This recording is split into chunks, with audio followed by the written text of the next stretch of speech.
Thank you. Good afternoon, everyone, and welcome to this momentous occasion. I'm Martha Miller, and I thank you for coming. When you've known someone for over 50 years, it's a little difficult to speak of the memories and the connections, good and bad times, in a matter of 5 minutes. But I want to reveal just a few close memories that probably you wouldn't know about. I remember Nick and Midge when they were flirting with each other. And I began as a ski teacher at Badger Pass when Nick became the ski school director. So we developed our chosen sports field and our chosen passion somewhat together. And I remember when his first daughter, Robin, who we know as Nikki now, was born. He didn't give out cigars. He gave us all ice cream cones. And I loved ice cream. Still do. I started teaching children, but Nick never stopped me there. I went on to teach more advanced classes, skiing through the trees with my students, developing different scenarios, taking exams and seminars. He never evaluated me as a woman, but as a ski instructor. And way back then in the beginning, he hired more women ski teachers. I remember Hap Johnson, Char Spranger, who was a school friend of Midge's, Patty Anderson. He brought several young women from Canada, and of course through his entire stewardship at Badger Pass, he has engaged excellent women instructors. I believe he respected his women instructors, and he treated them equally. And he surely didn't make it any easier on us. And Midge, she used to walk the porch at Badger Pass, collecting news and photos for the Snowflake magazine. And when she wasn't doing that, she was at home working behind the scenes as the administrator for the Far West Ski Instructors Association. One of my not-so-fondest memories of Nick was at the beginning of one of our ski seasons when we were in training. Several European and Canadian instructors had just arrived. Nick took us on what he called a senior citizen day tour from Badger Pass to Sentinel Dome to Glacier Point and back to Badger Pass. I assure you, it was not a senior citizen trek. The foreigners took off their skis and walked on their way home. I suffered for a week, and I was already a senior citizen. Not too many years ago, when his daughter Cindy was a professional ski instructor as Far West administrator, she and Nick persuaded me to take the test for a lifetime membership as a certified ski instructor. Well, I did take the test, and I did pass. I don't know how I even survived. But at dinner at Sugar Bowl that evening, I joined Nick and his good friend, Dr. Peter Picard, a European skier, for dinner. And that dinner will remain one of the finest evenings of historical conversation I will have ever experienced. They spoke of ski teaching and ski history from the beginning of time on both continents, and I was enthralled. I'll never forget it. But Nick is not only remembered because of winter sports. In the lounge, I have a collection of many emails from former High Sierra Camp associates, former employees of Nick's. Just a few hours after he passed away, the web was full of memories from these longtime acquaintances, these longtime associates of Nick who worked for him. He was treasured in the High Sierra. At Tuolumne Meadows each summer, Nick left the high camp scene. There wasn't a day since Nick left the high camp scene that a guest didn't come by and ask for him and about him. Every Christmas, as long as I can remember, Nick shared duties with management at the Bracebridge dinner. He was looking very handsome in his red tux. And this summer, I was able to frame a picture of him at the Bracebridge dinner and hang it for our Tuolumne guests to see. He loved the music, and he waited every performance for the O Holy Night that the leading tenor would sing. And at Tuolumne Meadows Lodge, we were neighbors, and he'd fall asleep listening to loud opera. And I'm sure I was the only other employee who enjoyed it. And at Tuolumne, once in a while, we would share a glass of wine as well. For years, I was dovetailing my career in opera production with Yosemite, and Nick had spoken of Louis Quilico, a great international opera baritone, who he used to race bicycles with. I think we heard the name Quilico already today. I was working with the Cincinnati Opera and a production of Aida, and Mr. Quilico was the leading baritone. So I mentioned to him in the wings of the stage during a performance that I was a friend of Nic Fiore's. And Louis Quilico got so excited, he sat through the entire performance when he wasn't singing and wrote a letter in French to give to me to deliver home to Nic, which I did. That was a wonderful memory. People often said that Nic didn't show a lot of personal emotion. I saw Nic so many times showing personal concern for his employees, his family, and problems they might have. I am honored to have been a confidant of Nic's. He shared with me.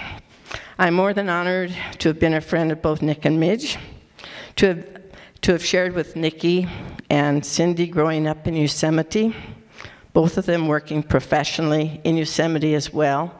I always remember he used to wear that Stanford sweatshirt so proudly. And he said, "Oh yeah, it only cost me $10,000.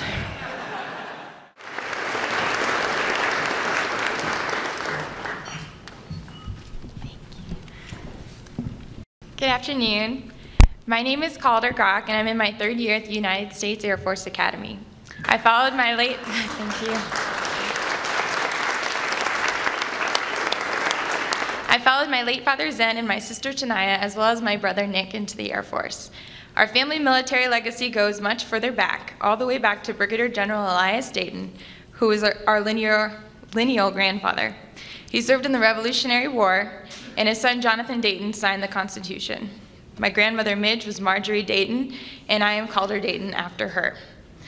My grandfather Nic served in the Canadian Army, and many new recruits feared his physical training. Those of you who ever biked with Goomba know how his recruits felt. Although I did not have many years with my grandparents, as my older siblings did, they left me memories I'll always cherish. I not only got my grandmother's middle name, but I have her blue eyes and blonde hair. I remember visiting her when I was young here. We would sit out on the porch and wait for the same blue jay that would come every day, waiting for the scraps of bread he knew he was going to get. When Breen came to live with us during the last few years of our life in Florida, she would sit out on the front porch, and instead of waiting for that blue jay, she would wait for the 3-foot heron that lived nearby, the one that was in the picture earlier. I would cook for her, and she appreciated food more than anyone I had ever met. I loved her so much, and I miss her dearly. My grandfather loved good food as well, and of course, good wine. I remember him coming home singing songs like Alouetta or One Fish Ball. He would sit down with a glass of wine and a giant bowl of salad that Bream would make him. I would go and sit down next to him, thinking that the salad was to share, and watch him eat the entire thing by himself. He shared with me the love of nature, and the spirit of Yosemite was evident in him. There are many more stories I have, but if my grandparents were here, they would want me to thank the veterans in the room today, including General John Schad, General Mike Adams, Dr. Ward Jones, Captain John Pomeroy, Joel Volpa, Captains Tanaya and Matt Humphrey, and my brother Nic, and also those of you who I hope to meet today. It is my honor to introduce my sister, Captain Tanaya Humphrey. Tanaya flies the C-17, as does her husband, Captain Matthew Humphrey. Tanaya is a 2003 graduate at the United States Air Force Academy and the 2nd oldest grandchild of Midge and Nic. Thank you all for being here.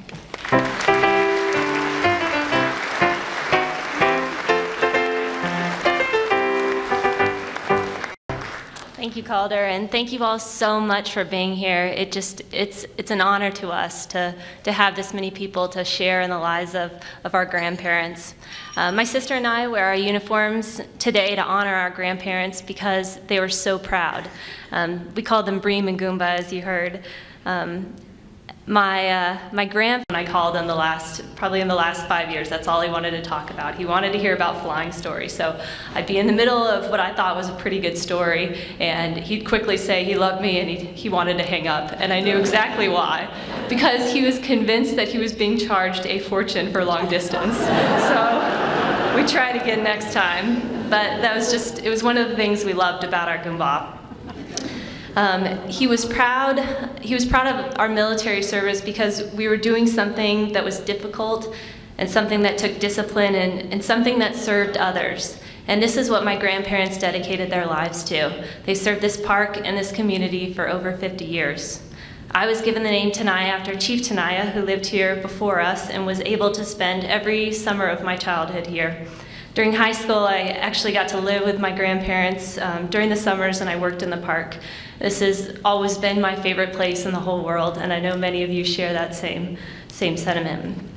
My grandmother and I would sit out on the deck after work, and we would listen to Indian Creek, and she would tell me the stories about her life in the park and the 50 years that they had spent here. She told me about bears breaking in and about Goomba chasing them with pitchforks. She told me about managing Wawona and Glacier Point hotels, and she showed me pictures of when she was in college and when she met my grandfather, like the ones you've seen. I saw pictures of the Firefall, Mirror Lake when it was full, and Hetch Hetchy before it was filled in. And she told me it looked exactly like a little Yosemite. Bream told me stories of Badger Pass and hiring ski instructors from all over the world. And when I asked about a climbing bolt hanging on the wall in the back, she told me that it was given to Nic by Jacques Dupont and André Gossi after they returned from El Cap and they ran out of water. And he was able to talk to them in French and help them safely off the rock. Bream told me about the floods and heavy snowpacks and how Turk Turley flew her over the mountains in his plane when the Tioga Pass was closed to get her to a ski instructors convention in Mammoth. The stories Bream told me on the deck read like an unbelievable adventure set in the magic of Yosemite. I think one of the secrets of life is to spend it doing what you love. And I asked my grandfather if I could have a picture of him skiing just to hang on my wall. And he took a picture he pulled out his desk drawer. There's a large pile of pictures. He took one out and he signed it, "All the best, love, the great Nic Fiore." He certainly loved what he did and who he was. I just wanted a picture, but that's all right. But I'll leave you with some words that my grandfather, he wrote to our family years back. It was actually just a month before our father passed away. And he wrote, "Life is short, and we grow up so fast. Find time to be in harmony with yourself and your family." And at the end of the letter, he wrote, "Again, we are so fragile, and one's life can change so quickly, so please enjoy every moment. This is a reminder to us all, tomorrow is never guaranteed." Looking back on the lives of my grandparents, I think they tell us this: live a life that is full of love and beauty and adventure. Live a life of service to others, and give of yourself to those things you hold dear. Do not forget that 76 years, and 88 years go by in the blink of an eye. So don't miss the chance to pause and watch the alpenglow, the mountains turning red with the sunset, or catch the morning glimpse of the coyote across the foggy meadow. Do not miss the chance to tell those around you that you love them. I will be forever grateful to my grandparents for sharing their Yosemite life with me and for their example of love and service. So my grandfather taught me a little French back in the day, so to my grandparents I say adieu, et je vous manquerai, je ne vous oublierai jamais. Thank you.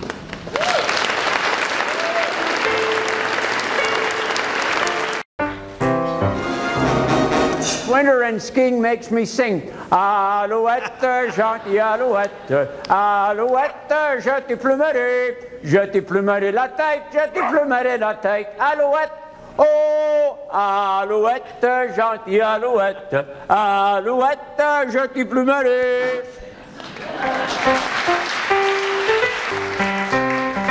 In the 1950s and 1960s, we would ski the Rail Creek Run regularly.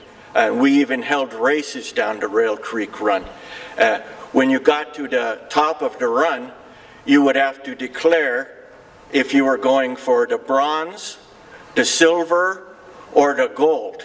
In those days, I had a pair of 220 Kneisels that were about that tall.